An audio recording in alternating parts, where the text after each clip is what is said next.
Well, it's been a while.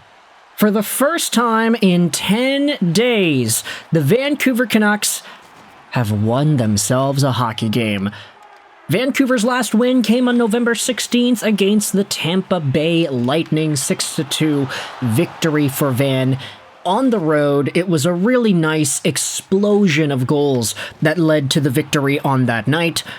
And today, it's the Anaheim Ducks. The happiest place on earth, the happiest team in the Pacific Division. Vancouver took on Anaheim with, I'd say, reasonably low expectations. I don't think a lot of Canucks fans were expecting the Canucks to win this one, considering the injuries, considering the narratives. But the Canucks ultimately win 5-4. And get this, the game-winning goal was an empty netter. So, there you go. They had the opportunity to get another empty netter, but we'll talk about that a little bit later.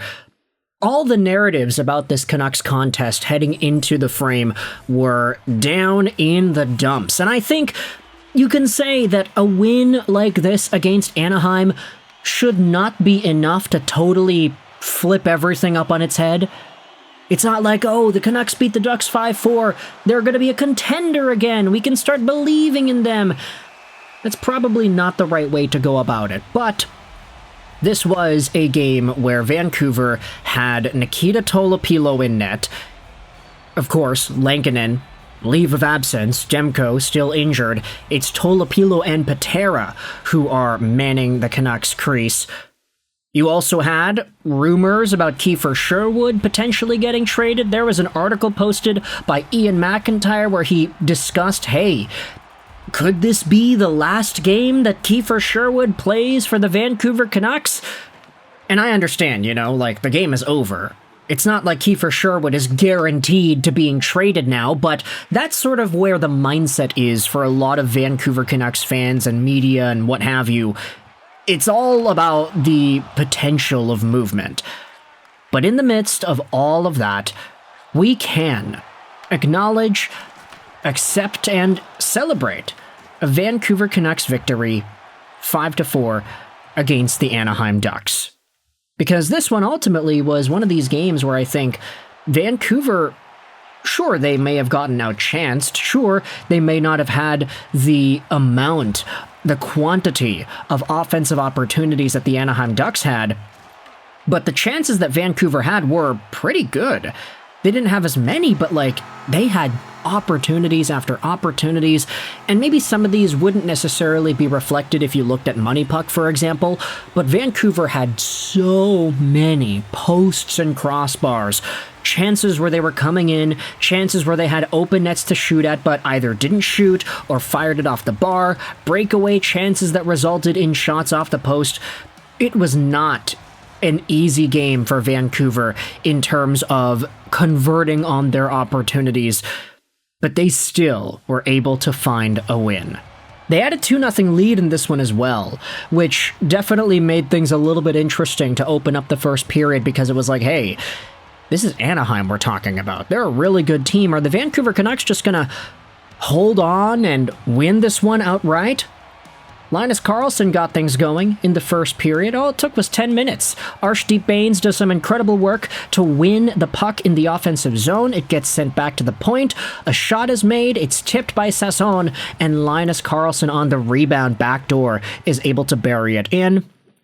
No assist for Bains because the puck was tipped on the way through, but Karlsson, Sasson, and Bains are putting on display the talent that allowed them to be such a strong line in the Abbotsford system last year. It's just, hey, this time around, they kind of have to do it against better competition.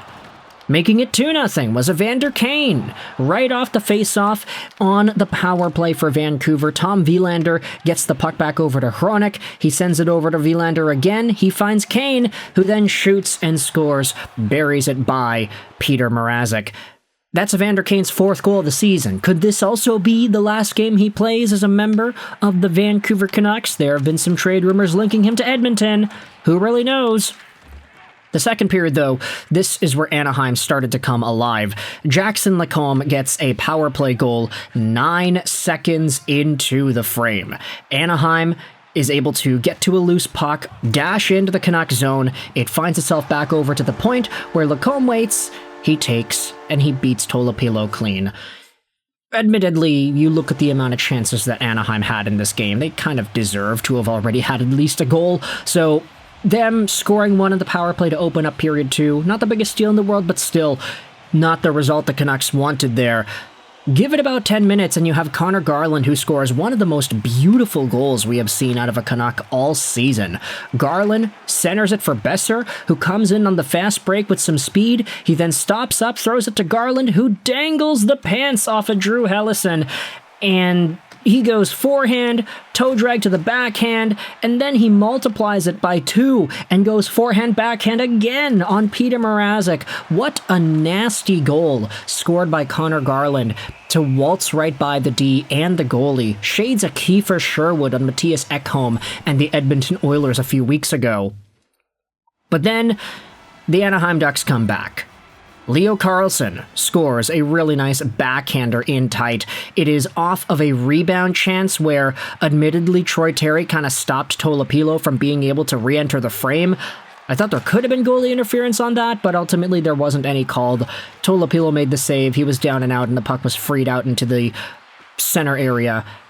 And then 2 minutes after that, Mason MacTavish scored on a pretty nice 2-on-1 opportunity by the Ducks. Really good patience and passing by Beckett Seneca to outweight the D-man and just get it by. Get the pass through and find MacTavish, beat the last man back, who on this play was Tyler Myers. Yeah, Tyler Myers getting caught back on 2-on-1s. Name a better duo. But Anaheim walks into the third period with the momentum because it's a tie game 3-3 until Max Sasson gets a tip. 15 minutes into the third period, after so many chances, so many posts, so many opportunities for the Vancouver Canucks. Brock Besser could have had like 6 goals in this one, but really, he ends up with none. Phil Hronik throws the puck towards the front of the goal, and it's Max Sasson who is in front. He is behind Jackson LaCombe. He gets a tip on the puck. It then goes off of number 14, Drew Helleson, and in by Petr Mrazek. There was a brief moment where we thought Kiefer Sherwood might have had the last touch in it, but no. It's just a clean goal that goes off of Sasson's stick, it goes off the goalie, and then it goes off of the defenseman in front and in. You then have Drew O'Connor scoring the empty net goal, assisted by Elias Pettersson, until Cutter Gauthier brings the Ducks within one more time, with 6 seconds to go. It was a pretty tight play. The Anaheim Ducks were pressing. They did get one final rush into the offensive zone with 6 seconds left, although they weren't able to capitalize on it. Vancouver walks away with a win, and honestly, I'm having a difficult time trying to... I don't know what the word is. Like, I don't necessarily want to review the game, because I think at this point, I don't know if Canucks fans really want that. I know there are a lot of Canucks fans that were looking at this California road trip and saying things like, hey, in the past, Vancouver has had tanking efforts spoiled by these California road trips where they go over to Cali and they start winning games, bettering their regular season standings and worsening their playoff odds. It's happened pretty frequently over the past few years, and now it's like, are they going to do it again? Are the Vancouver Canucks, who are one of the worst teams in the National Hockey League the past few weeks over here, are they actually going to start winning consistently against these California teams? Is that going to continue to push them into the mushy middle? You could say that, the injuries were the biggest problem, but hey, they're still injured. It's not even Thatcher Demko, it was Tolopilo today, who, by the way, I'd say was really strong. He let in 4, but just considering the quantity of opportunities and Anaheim pressing, I mean, this guy was totally a beast. So many opportunities on the power play thwarted by Nikita Tolopilo. Vancouver's PK actually did do some things right in this one. They weren't perfect, mind you. Anaheim was 1 for 6 on the man advantage in this one. But ultimately, it's a good night for Nikita Tolopilo. It's a good night for Abbotsford guys. Sasson, Baines, Karlsson, and Tolopilo all getting some pretty good results. Let me know your thoughts in the comment section below about this Canucks win over the Anaheim Ducks. I hope you enjoyed this video. 99. And bye.